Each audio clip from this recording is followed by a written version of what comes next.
City India news Telugu. గత 3 రోజుల కిందట నేను వాట్సాప్ గ్రూప్లో ఒక మెసేజ్ చేశాను. అది ఎన్ఎం శ్రీనివాస్ రెడ్డి గారి గురించి. అయితే ఇక్కడ పాలమూరులో భూ కబ్జాలు, ఇంకోటి దందాలు, సెటిల్మెంట్లు ఇలాంటివి చాలా జరుగుతున్నవి. ఇంతకుముందు శ్రీనివాస్ గౌడ్ పాలనలో కూడా అదే జరిగేవి. ఆయన పైన పోరాడాము. ఇప్పుడు కూడా అదే ఆ శ్రీనివాస్ గౌడ్ మనుషులే వీళ్ళు ఇక్కడ ఇదే పార్టీలోకి వచ్చి ఎన్ఎం శ్రీనివాస్ రెడ్డి గారిని బదలాం లేపే ప్రయత్నం చేస్తున్నారు. కొందరు ఒక బ్యాచ్ ఉంది, మొత్తం ఒక 10-15 మంది.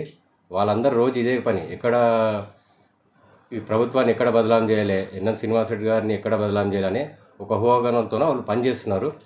అయితే దీన్ని సంబంధించిన కొంచెం అంటే నిజమైన కార్యకర్తలను గుర్తించకుండా వాళ్ళకు నష్టం చేసే విధంగా ఇప్పుడున్న టీఆర్ఎస్ నాయకుల వాళ్ళ మాటలు నమ్మి వీళ్ళు అదే రీతిలో పోతున్నారు. కాబట్టి ఆ బాధతోనే నేను నిజమైన కార్యకర్తలకు పనిచేస్తే వాళ్ళు ఇంకా రేపు భవిష్యత్తులో ఇంకా ఎక్కువ నాయకుల కొరకు ఎక్కువ పనిచేస్తారు.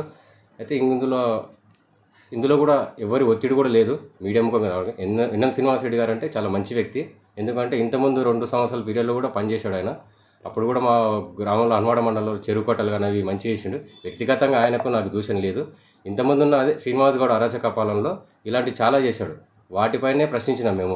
అయితే ఈరోజు ఈ సందర్భం ఎందుకు వచ్చిందంటే అవే వాళ్ళ అనుచరులే ఈరోజు మళ్ళీ సేమ్ అదే ఏదావి చేస్తే ఈ చేసే దారిలో ఎమ్మెల్యే గారికి చెడ్డ పేరు వస్తుంది. అది నేను గ్రౌండ్ వర్క్లో తెలుసుకున్న విషయం ఇది. ఆడ కొందరు ఆయన పేరు బదలాం చేసే ప్రయత్నం చేస్తున్నారు. అందు గురించి ఈరోజు ఎవ్వరు అంటే నా ఇష్టపూర్వకంగా ఆయన మీద మర్యాదతోన వ్యక్తిగతంగా దూషణ చేయలేదు. నేను పార్టీ పరంగానే కొంచెం నష్టం జరుగుతుంది. వెనక ఉన్న నాయకులు కండువాలు వేస్తున్నారు, అవి వేస్తున్నారు, జోకి ప్రయత్నం చేసి ఆయనకు బదలాం తెచ్చే పేరు చేస్తున్నారు. కాబట్టి ఎవరు ఏం లేదు. ఈ భూ కబ్జాలు కానీ ఇప్పుడు కూడా భూములు కబ్జాలు చేసి ఫ్లాట్లు అమ్ముతున్నారు, అవన్నీ చేస్తున్నారు. వాటిపైన కొంచెం దృష్టి పెడితే నేను సంతోషపడతాను ఆ విషయంలో. ఎందుకంటే ప్రభుత్వ భూములు ఎవరు అమ్మినా కూడా చట్టపరమైన చర్యలు తీసుకోవాలి. వాళ్ళకు కొంచెం ఇండక్షన్ ఇచ్చి అంటే వార్నింగ్ ఇచ్చి వదిలేసి ఇంకోసారి లేచి చట్టమైన చర్యలు తీసుకుంటామని చెప్తే మేము కూడా సంతోషపోయాం. ఎందుకంటే ఇంతకుముందు శ్రీనివాస్ గౌడ్ అదే పోరాటం చేసాం. ఇప్పుడు అదే నడిస్తే ప్రభుత్వ భూమి అమలుతో ప్రజలకు నష్టం జరుగుతుంది. అది ఆ ఉద్దేశంతో నేను మాట్లాడిన తప్ప ఎవరి మీద వ్యక్తిగత దూషణలు ఏం లేవు. మాకు ఎన్ఎం శ్రీనివాస్ రెడ్డి పాలన బాగానే ఉంది. కొంచెం ఏంటంటే గ్రౌండ్ లెవెల్లో ఆయన మీద వ్యతిరేకత తీసుకొస్తున్నారు. ఆ వెనుక ఉన్న నాయకులు కొందరు, ఆడిడ కొందరు కబ్జాలు చేసుకుంటూ అవి చేసుకుంటూ నిన్న మొన్న కూడా వార్తల్లో వస్తున్నాయి. అవి కూడా చూసి వీటిపైన చర్యలు తీసుకుంటే మీ పాలనలో మంచిగా రావాలి, మీరు ఇంకొక 10 సంవత్సరాలు మీ పాలన కొనసాగాలని మనస్ఫూర్తిగా కోరుకుంటున్నాను. ఎందుకు ఈ మీడియా ముఖంగా మాట్లాడినందుకు ఎవరి ఒత్తిడి లేదు. నా సొంతంగా వచ్చినాను. ఎవరు నన్ను బలవంతాలు చేయలేదు, నన్ను బెదిరియలేదు. నేను అంతా పెట్టినా కూడా ఆయన ఎన్ఎం శ్రీనివాస్ రెడ్డి గారు ఏ కేసు కూడా నమోదు చేయలేదు. అంటే అదే శ్రీనివాస్ గౌడ్ ఉంటే ఈరోజు నన్ను రాత్రికి ఎత్తుకొచ్చి మళ్ళీ ఆ ప్రయత్నం చేసాను. ఎన్ఎం శ్రీనివాస్ రెడ్డి గారు ఏ పని చేయలేదు. ఒక కేసు కూడా నమోదు కాలే 6 నెలల కాలంలో. ఇదంతా అవును, ఏం లేదు. ఎన్ఎం శ్రీనివాస్ రెడ్డి ఆ రోజు చెప్పారు కదా ఏ కేసులు కానీ అని. నా విషయంలో కూడా ఏదున్నా కూడా వ్యక్తిగతంగా నాకేం లేదు. కానీ ఇప్పుడు కూడా ఆ మాటలో కొంచెం ఏమన్నా అంటే నేను పెట్టింది కూడా కొంచెం కరెక్టే. కొంచెం ఏదన్నా అటు ఇటు మిస్టేక్ అయ్యి రాతల మిస్టేక్ అయ్యి వారిని అగౌరవపరిచినట్టుంటే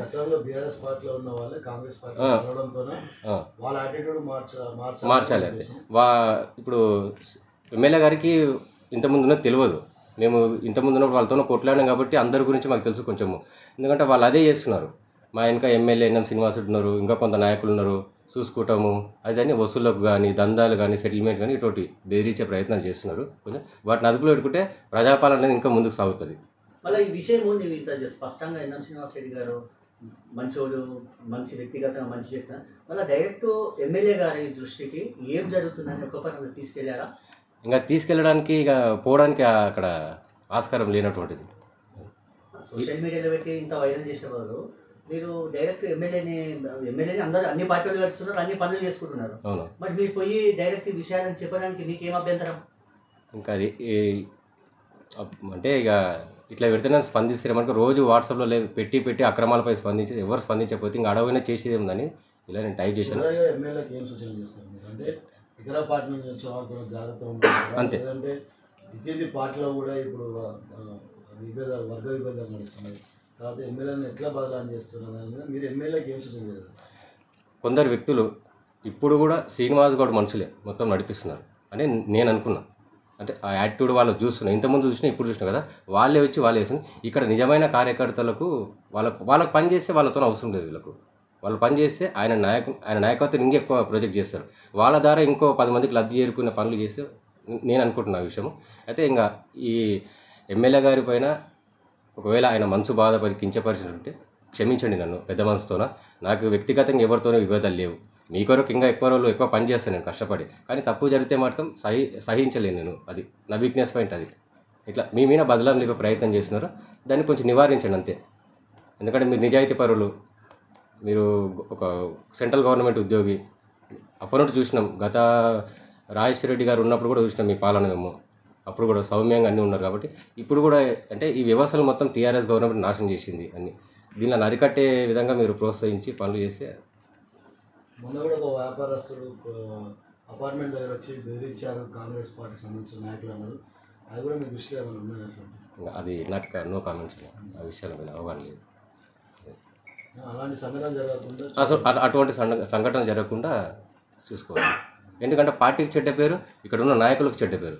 ఇప్పుడు ఈ కాంగ్రెస్లో కొంతమంది ఆయనని బదలాలు నింపే ప్రయత్నాలు చేస్తున్నారు. నేను గ్రౌండ్ లెవెల్లో తెలుసుకున్నది ఇది. ఎందుకంటే అప్పటి నుండి మేము తిరిగినాం కాబట్టి కొట్లాడి చేసినాం కదా. 10 మంది నాతో వచ్చి ఒక 10 మంది మాట్లాడుతారు. అట్లా ఇట్లా ఒక్కొక్కరు ఒక విధంగా మాట్లాడితే అట్లా. ఇక ఎన్ఎం శ్రీనివాసరెడ్డి గారికి క్షమాపణ చెప్తున్నాను. ఎందుకంటే నేను వ్యక్తిగతంగా దూషించింది ఏం లేదు. చిన్న చిన్న ఆడిన పొరపాటు ఉంటే మీ మనోభావాలు దెబ్బతింటే తప్పైంది. ఇది కూడా ఎవరు ఒత్తిడి లేదు, ఎవరు భయభ్రాంతులు గురి. నా మనస్ఫూర్తిగా నేను వచ్చిన. ఎందుకంటే మంచి వ్యక్తి సారీ చెప్పకపోతే. ఎందుకంటే ఇంకోటి ఇంత అయిన